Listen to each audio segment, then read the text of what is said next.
ഈ കാക്കയുടെ കഥയൊക്കെ നമ്മൾ കുട്ടിക്കാലത്ത് ഒരുപാട് പഠിച്ചിട്ടുണ്ടല്ലേ. കാക്കയെക്കുറിച്ച് ചോദിച്ചാൽ ഒരു പാവം പക്ഷി എന്നായിരിക്കും പലരും പറയുക. പക്ഷേ മലപ്പുറം പോരൂർ പള്ളിക്കുന്ന് കിഴക്ക് വീട്ടിൽ ശ്രീധരനും കുടുംബത്തിനും ഇങ്ങനൊരു അഭിപ്രായം ഇല്ല. അതിന് കാരണമുണ്ട്. ആ കാരണം അല്പം ഞെട്ടിക്കുന്നതാണ്. കാരണം കഴിഞ്ഞ ഒരു മാസമായി കാക്കകളെ കൊണ്ട് പൊറുതി മുട്ടിയിരിക്കുകയാണ് ഈ കുടുംബം. വസ്ത്രങ്ങളും ഫോണും മുതൽ വലിയ ബാഗ് വരെ കാക്ക എടുത്തുകൊണ്ട് പോവുകയാണ്. സ്വാഭാവികമായും അവിടെ ഒരു പ്രശ്നമുണ്ടെന്ന് നമുക്ക് മനസ്സിലാക്കാമല്ലോ. എന്താണ് കാക്കകൾ ഈ വീട്ടുകാരും തമ്മിലുള്ള പ്രശ്നമെന്ന് കണ്ടു നോക്കാം.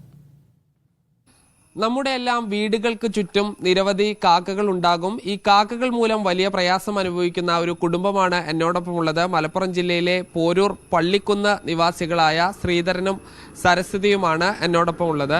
നിങ്ങളിപ്പോൾ ഈ കാക്കകൾ മൂലം എത്രമാത്രം ഒരു പ്രയാസം അനുഭവിക്കുന്നുണ്ട്? ഒരു 1.5 മാസമായി ഇപ്പോൾ ഈ കാക്കകളെ കൊണ്ട് വല്ലാതെ ബുദ്ധിമുട്ട്. കൂടുതലായിട്ട് 2 കാക്കകളാണ് വരിക. പിന്നെ അവർ കുറേ കാക്കകളെ അങ്ങനെ വിളിച്ചു വരുത്തും. അവരാണ് ഈ ശല്യം ചെയ്യണത്. എന്നുവെച്ചാൽ ആദ്യം 2-3 കണ്ണടകൾ കൊണ്ടുപോയി പുറത്ത് വെക്കുമ്പോൾ നമ്മൾ മറന്നു പോകും. പുറത്ത് സിറ്റ് ഔട്ടിൽ അവിടെ ഇപ്പോൾ വെക്കുമ്പോൾ ഒക്കെ മറന്നു പോകണതാണ്. അപ്പോൾ അവിടെ കുറച്ച് കഴിയുമ്പോൾ നോക്കുമ്പോൾ കാണില്ല. അപ്പോൾ കാക്കകളുണ്ടാവും പരിസരത്ത്, അവർ കൊണ്ടുപോകുന്നതാണ്. പിന്നെ അത് കഴിഞ്ഞ് ഞങ്ങൾ അടുത്തുള്ള 2-3 കൂടൊക്കെ നോക്കി. അപ്പോൾ അതിലൊന്നുമില്ല. പിന്നെ അത് കഴിഞ്ഞ് പിന്നെ ഇപ്പോൾ കുറച്ച് ദിവസമായി ഒരു കാക്കക്കുട്ടി കോഴിക്കൂടിൻ്റെ ഷെഡിൽ കയറിയിരുന്നു. കാക്കകളും കുട്ടികളും. കാക്കകൾ പറന്നുപോയി. ഏട്ടൻ അങ്ങോട്ട് ചെന്നപ്പോൾ അതിൽ കാക്കക്കുട്ടീനെ എടുത്ത് ഏട്ടനൊന്ന് പുറത്തേക്ക് വെച്ചു കൊടുത്തു. ആ കാക്കക്കുട്ടി പാറി പോവുകയും ചെയ്തു. അതിന് ശേഷമാണ് ഈ പണികൾ തുടങ്ങണത്. ഒരു ഡ്രസ്സ് തോരടാൻ വയ്യ, അതൊക്കെ എടുത്തുകൊണ്ട് പോവുക, കൊത്തി കീറുക, അങ്ങനെ അനുഭവങ്ങൾ. പുറത്ത് പിന്നെ ഞങ്ങളൊന്നും ഇടാതെ ആയപ്പോൾ ഈ എയറോള് അതുപോലെ ഔട്ട് ഫാനിൻ്റെ ഉള്ളിൽ കൂടെ ഒക്കെ ഡ്രസ്സുകൾ കൊണ്ടുപോവുക. അപ്പോൾ എല്ലാം അടച്ചു വെച്ചാലേ വിചാരിച്ചിട്ട് ഞങ്ങളൊക്കെ അങ്ങനെ ഇട്ട് പോണതല്ലേ. ഞാൻ രാവിലെ പോണതാണ്. പിന്നെ അത് ശ്രദ്ധിക്കണില്ലല്ലോ. അപ്പോൾ പിന്നെ വരുമ്പോൾ കാണാം ഔട്ട് ഫാനിൻ്റെ ഉള്ളിലൊക്കെ ഇങ്ങനെ ഡ്രസ്സ് തൂങ്ങി കിടന്നപ്പോൾ അതിലേ കൊണ്ടുപോകുന്നുണ്ട് കാക്ക. പിന്നെ റോളിൻ്റെ ഉള്ളിൽ കൂടെ നോക്കിയപ്പോൾ അത് കൊത്തി പൊളിച്ചിട്ടുണ്ട്. അവിടെ ഒരു മാക്സി തൂങ്ങി കിടന്നപ്പോഴും അതിലെ കുറേ സാധനങ്ങൾ കൊണ്ടുപോയി. സാരി, ബ്ലൗസ്, പിന്നെ അടി വസ്ത്രങ്ങൾ ഒരുപാട് കൊണ്ടുപോയിട്ടുണ്ട്. പിന്നെ വലിയ വസ്ത്രങ്ങൾ കൊണ്ടുപോകാൻ കഴിയാത്തത് അവിടെ തങ്ങി നിന്നപ്പോഴാണ് ഞങ്ങളെ ശ്രദ്ധയപ്പെടുന്നത്. ഇതിലേം കാക്കകൾ വരുന്നുണ്ട്, നമ്മൾ വാതിലടച്ചിട്ടും ജനലടച്ചിട്ടൊന്നും കാര്യമില്ല. അപ്പോൾ ആ ഒരു ചെറിയ ഓട്ടയിൽ കൂടെ തന്നെ കൊണ്ടുപോകുന്നുണ്ട്.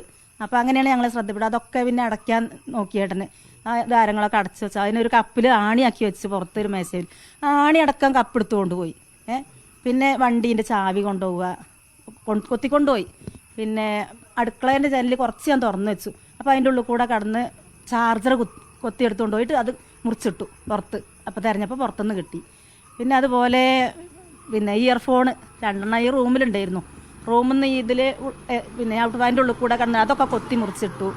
ഇതൊക്കെ കുറേ അങ്ങനെ അനുഭവങ്ങൾ. പിന്നെ ഞങ്ങൾ പുറത്ത് ഇതുപോലെ 2 റൂമുണ്ട്. പുറത്ത് റൂമിൽ വാതിലടച്ച് അതിൻ്റെ എല്ലാ ഹോളും അടച്ചതായിരുന്നു.